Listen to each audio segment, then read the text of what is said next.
আসসালামু আলাইকুম। সেমিকন্ডাক্টর ও electronics Comilla board 2024 একটা সার্কিট দেওয়া আছে। এই সার্কিটের এখানে বেজের ভোল্টেজ সোর্স, এখানে হচ্ছে কালেক্টরের ভোল্টেজ সোর্স, আর এটা হচ্ছে কমন ইমিটার সার্কিট। তো বোঝা যাচ্ছে যে এটা অ্যাম্প্লিফায়ার হিসেবে ব্যবহার করা যেতে পারে এই সার্কিটটাকে। তো কোশ্চেনটা হচ্ছে উদ্দীপকে একটি কমন এমিটার ট্রানজিস্টর বর্তনী দেখানো হলো। বর্তনীটির গতীয় রোধ ও ভার রোধ যথাক্রমে 55 ওহম ও 45 ওহম। লোড রেজিস্ট্যান্স 45 ওহম দেওয়া আছে, আর ভার রোধ মানে ইনপুট রেজিস্ট্যান্স দেওয়া আছে 55 ওহম। বর্তনীর কারেন্ট গেইন 80 এবং কালেক্টর কারেন্ট দেওয়া আছে 5.4 milli ampere. Current gain 5.4 milli ampere. তো গ নাম্বার কোশ্চেন, বর্তনী নিঃসারক প্রবাহ নির্ণয় করো। তাহলে কি কি দেওয়া আছে আমরা একটু লিখে নিই। গ নাম্বার, বর্তনীর কারেন্ট গেইন মানে বিটা প্রবাহ লাভ, যেটা কারেন্ট গেইন দেওয়া আছে 80। কালেক্টর কারেন্ট আইসি, এটার মান দেওয়া আছে 5.4 মিলি অ্যাম্পিয়ার। মিলি অ্যাম্পিয়ারকে যদি আমরা অ্যাম্পিয়ারে নিই তাহলে 1000 দিয়ে ভাগ করতে হবে, বা 5.4 ইন্টু 10⁻³ দিয়ে গুণ করতে হবে। এত অ্যাম্পিয়ার বিটা আর আইসি পাওয়া গেল। তো নিঃসারক প্রবাহ বের করতে হবে আইই এর মান। বিটা ইজ ইকুয়াল টু আমরা কি জানি? বিটা ইজ ইকুয়াল টু আমরা জানি আইসি ডিভাইড আইবি। এটা হচ্ছে বিটা, ইনপুটের মধ্যে কতটুকু আউটপুট কারেন্ট পাচ্ছি। আইবি হচ্ছে ইনপুট কারেন্ট আর আইসি হচ্ছে আউটপুট কারেন্ট এই সার্কিট অনুযায়ী। এখানে হচ্ছে আমরা ইনপুট ভোল্টেজ দিচ্ছি, এখান থেকে আউটপুট ভোল্টেজ পাবো। তো ইনপুট কারেন্ট হচ্ছে আইবি আর আউটপুট কারেন্ট হচ্ছে আইসি। তো এটাই হচ্ছে প্রবাহ লাভ। তো এখান থেকে আমরা প্রথমে আইবি পাবো। IB is equal to IC divide beta. IC এর মান 5.4 ইন্টু 10⁻³ আর বিটার মান হচ্ছে 80। তাহলে 5.4 ইন্টু 10⁻³ কে 80 দিয়ে ভাগ করতে হবে। 5.4 ইন্টু 10⁻³ ভাগ হচ্ছে বিটার মান হচ্ছে 80। 6.75 ইন্টু 10⁻5, 6.75 ইন্টু 10⁻5 অ্যাম্পিয়ার। এটা হচ্ছে বেজের কারেন্ট পাওয়া গেল। এখন আমরা আইই বের করতে পারবো। আমরা জানি IE is equal to IB plus IC. আইইটা হচ্ছে emitter current, emitter current is equal to base current plus হচ্ছে কালেক্টর কারেন্ট। তো বেস কারেন্ট হচ্ছে 6.75 ইন্টু 10⁻5 প্লাস কালেক্টর কারেন্ট হচ্ছে 5.4 ইন্টু 10⁻³ অ্যাম্পিয়ার। এখান থেকে অ্যান্সারটা কিন্তু অ্যাম্পিয়ারে আসবে। তাহলে যেটা ছিল তার সাথে যোগ হবে 5.4 ইন্টু 10⁻³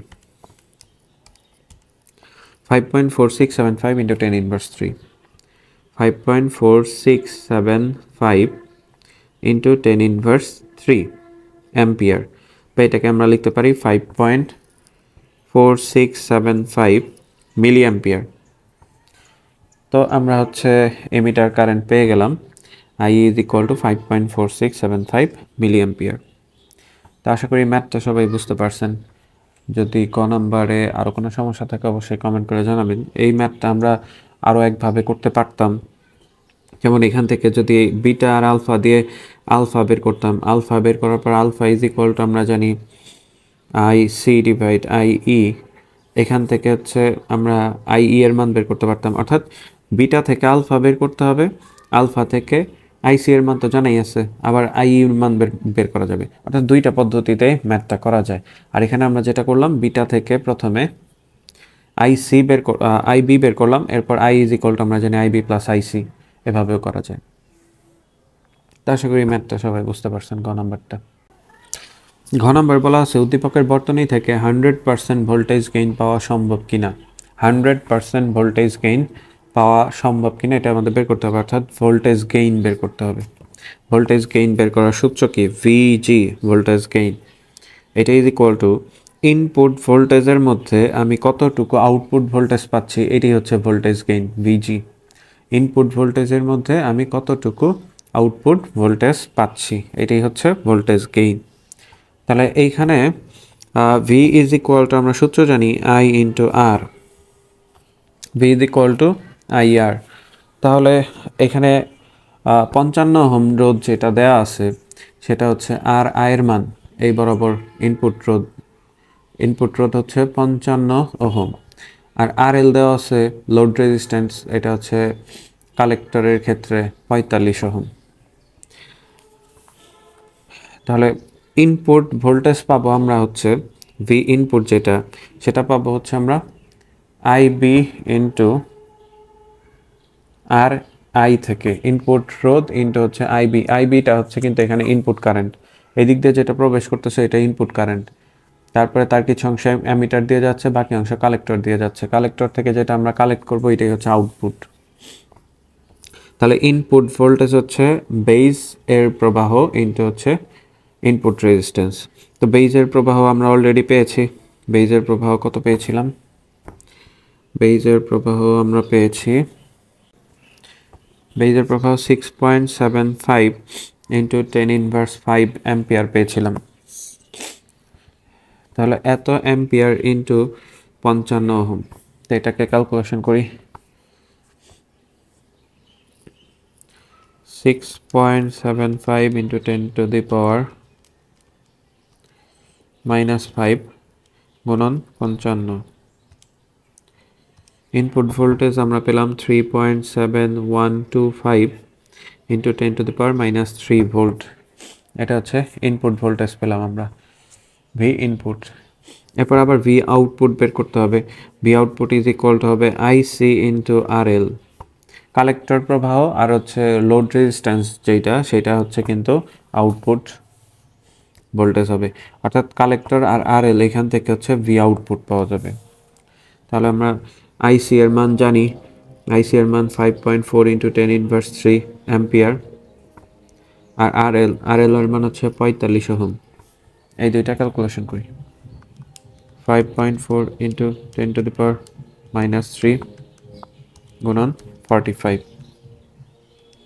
0.243 ভোল্ট, এটা হচ্ছে আউটপুট ভোল্টেজ। এখন আমরা ভোল্টেজ গেইনটা বের করে ফেলি। তাহলে ইনপুট ভোল্টেজ 3.7125 ইন্টু 10⁻³ আর আউটপুট ভোল্টেজ 0.243, তাহলে 0.243 যেটা ছিল এটাকে ভাগ দিতে হবে 3.7125 ইন্টু 10⁻³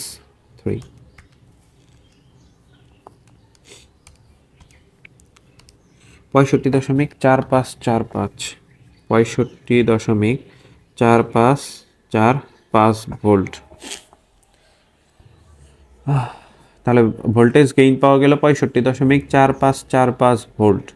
এখন কথা, সরি ভোল্ট হবে না, এখানে ভোল্টেজটা কাটাই, এখানে যেটা আসছে সেটা কিন্তু 100% এই হিসাব হয়েছে, কারণ ইনপুটের মধ্যে কতটুকু আউটপুট পাচ্ছি। যদি অ্যান্সারটা 100 থেকে বড় হতো বা 100 সমান হতো তাহলে 100% ভোল্টেজ গেইন পাওয়া সম্ভব, যেহেতু 100 থেকে ছোট আসছে এর জন্য 100% ভোল্টেজ গেইন পাওয়া সম্ভব নয়। এটা কিন্তু শতকরা এই হিসাব হচ্ছে যে ইনপুটের মধ্যে কতটুকু আমি আউটপুট পাচ্ছি।